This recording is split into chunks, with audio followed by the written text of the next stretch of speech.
Welcome back. And here is Samson's take. This morning I titled my take, Ghana Kills Sick Old Woman in the Woods.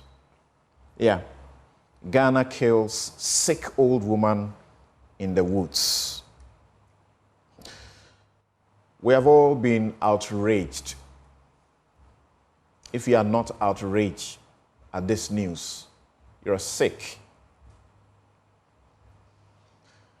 That an old woman said to have been involved in an accident about a month ago with others, and the victims taken to the Winneba Hospital, was found to have been dumped in the woods at the roadside in Gomwa, Ojobi, in that region. So as it appears, she had been in the hospital, unable to speak, and so while all victims, accident victims, could get their relatives to attend to them, she was never visited because she was unable to articulate and to talk to the management where she was coming from, except later simply mention the name of where she hails, Gomwa, Ojobi. Apparently, after about 3 weeks or a month in the hospital, she was showing signs of dementia or something of the sort and was screaming oftentimes. So, this was the end. Residents of the community report that they saw an ambulance. Yes, they saw an ambulance bring the woman to the place, and purportedly that they had searched looking for her relatives, and not being successful, they decided to dump her. Look in the picture carefully, and you see the state in which she is as she was dumped. Kwame Esiedu-Sapon says, sometimes things that happen make me question our collective humanity.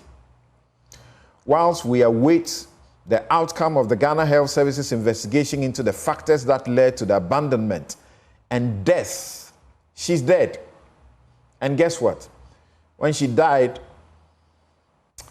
they took her corpse back into the same hospital. So he says, while we wait to see what the circumstances really were, I can't help but ask what this says about our country. Kwame, sick. That's who we are, a sick country. Members of a community find a lady on a stretcher with both legs in cast. Yes, that's what you see.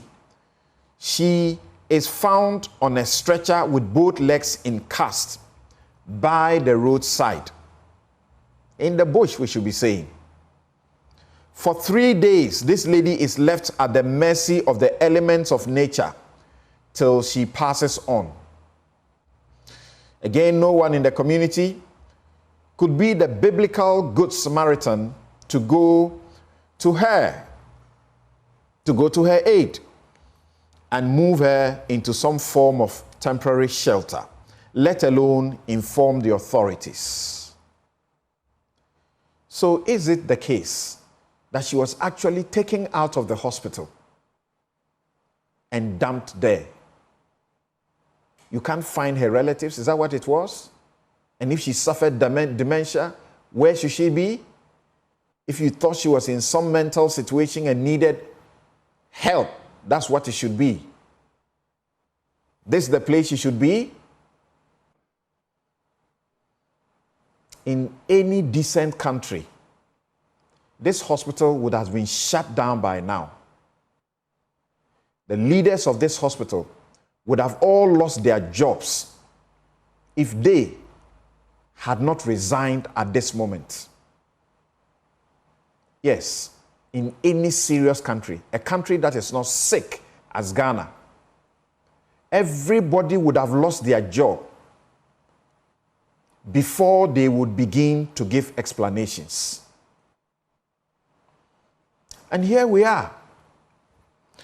Medicines that have been sent by the Global Fund for free to Ghana because we can't afford it.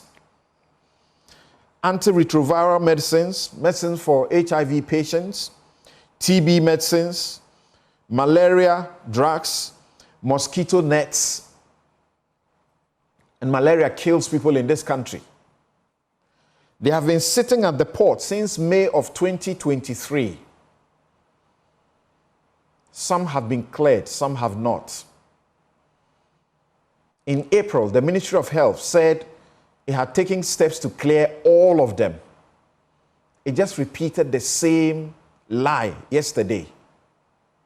Or was it Thursday? They have been sitting there.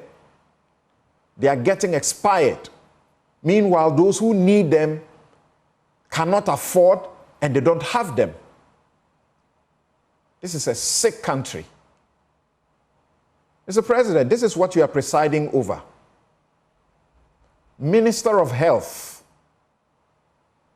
the Ghana Health Service, you have a Director General. At the end of last month, you took your salaries. You have taken fat allowances. You sit in air-conditioned cars throughout your travels. You fly first class. You sleep in air-conditioned rooms. You don't pay light bills. You don't pay for your water. The people put you in charge to do this. We are sick.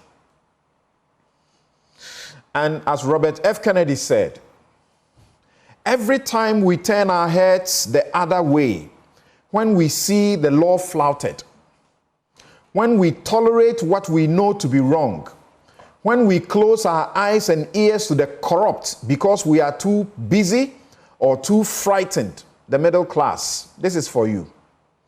When we fail to speak up and speak out, we strike a blow against freedom, decency, and justice. Where are you? And you in the political parties, especially the MPP, have you ever organized a press conference to say anything about what is going on that is wrong? You only organize press conferences when comments are made about the president or somebody in your party. You are sick. And that is my take.